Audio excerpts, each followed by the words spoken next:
दोस्तों, आज महिला प्रीमियर लीग 2026 का 14वां मुकाबला क्रिकेट प्रेमियों के लिए जबरदस्त रोमांच लेकर आया, जहां आमने सामने थी गुजरात जायंट्स और यूपी वॉरियर्स की टीमें। टॉस जीतकर यूपी वॉरियर्स की कप्तान ने बिना किसी हिचक के पहले गेंदबाजी करने का फैसला किया और यही फैसला मैच की दिशा तय करने वाला साबित हुआ। स्टेडियम में मौजूद दर्शकों की नजरें गुजरात की मजबूत बल्लेबाजी लाइनअप पर टिकी थी। खासकर बेथ मूनी और डैनी व्हाइट-हॉड्ज से एक तेज शुरुआत की उम्मीद की जा रही थी। मैच शुरू होते ही पहले ही ओवर में नाटकीय मोड़ देखने को मिला। क्रांति गॉड ने अपनी पहली ही गेंद फुल लेंथ पर सटीक लाइन में डाली। बेथ मूनी ने फ्लिक शॉट खेलने की कोशिश की, लेकिन गेंद पैड पर जा लगी। यूपी की पूरी टीम एक साथ जोरदार एलबीडब्ल्यू की अपील करती नजर आई। मामला बेहद करीबी था। कुछ सेकंड के लिए स्टेडियम में सन्नाटा छा गया, लेकिन अंपायर ने सूझबूझ दिखाते हुए बातचीत के बाद रिव्यू न लेने का फैसला किया। मूनी बाल बच गई और गुजरात की पारी को जीवन दान मिला।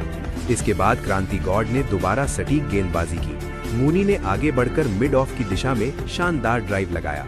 गेंद हवा में गई। डैनी व्हाइट-हॉड्ज ने रन लेने में हल्की सी देर की। फील्डर ने दौड़कर कैच लेने की कोशिश की, लेकिन गेंद हाथ से फिसल गई। महज 2 गेंदों में ही साफ हो गया कि ये मुकाबला आसान नहीं होने वाला है और यूपी वॉरियर्स शुरुआत से ही दबाव बनाने के इरादे से उतरी है। लेकिन क्रांति गॉड ने जल्द ही अपनी मेहनत का फल पा लिया।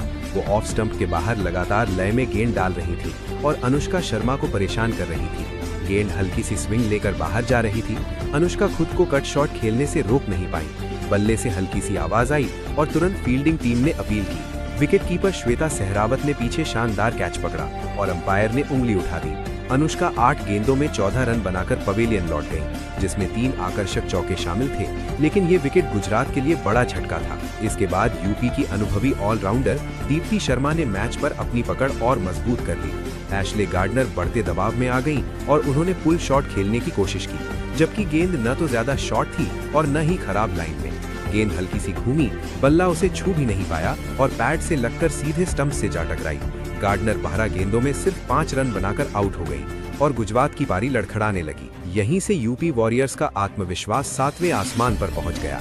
सोफी एक्लेस्टोन ने एक ऐसी गेंद फेंकी जो विकेट लेने लायक नहीं थी, फुल लेंथ और थोड़ी वाइड। बेथ मूनी आगे बढ़कर ड्राइव खेलने गई, लेकिन संतुलन पूरी तरह बिगड़ गया।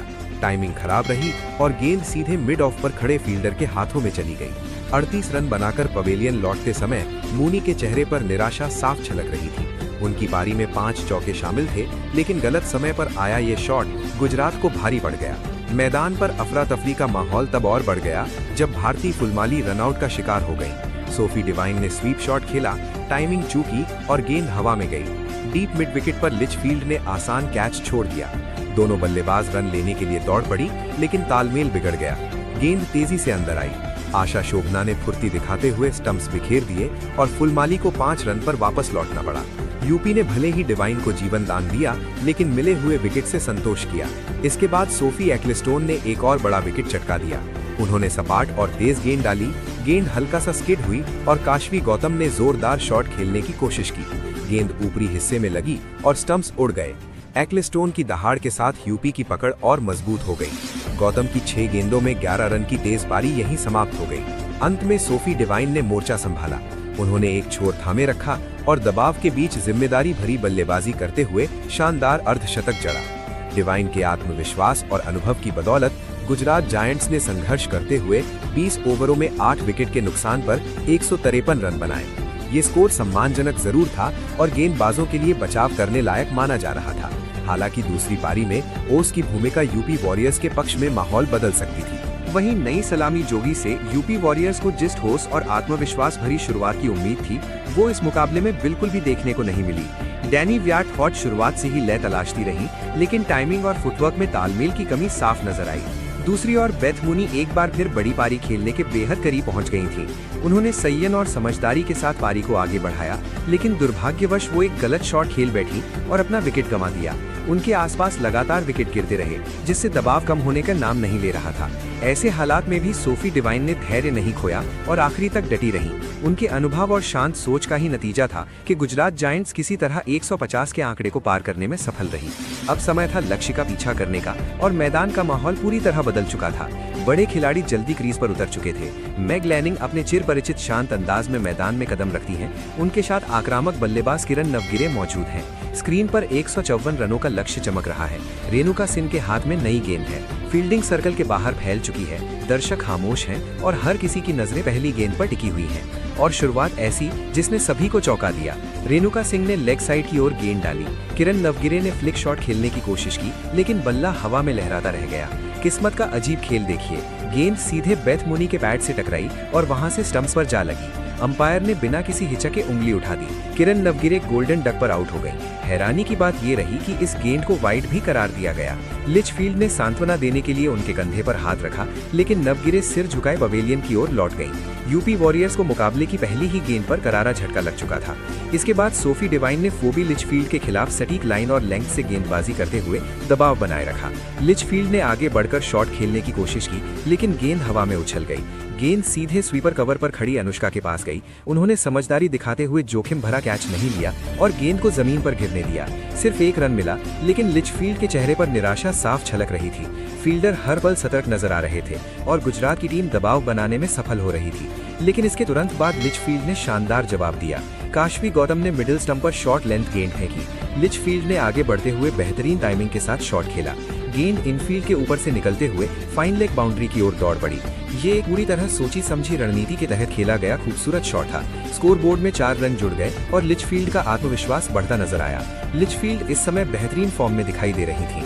उनकी टाइमिंग, फुटवर्क और इरादे से साफ लग रहा था कि वो बड़ी पारी की ओर बढ़ रही हैं। अगर वो इसी लय को बनाए रखती तो अर्धशतक दूर नहीं था। हर गेंद के साथ उनका आत्मविश्वास बढ़ रहा था और गुजरात की गेंदबाजी पर दबाव बनने लगा था।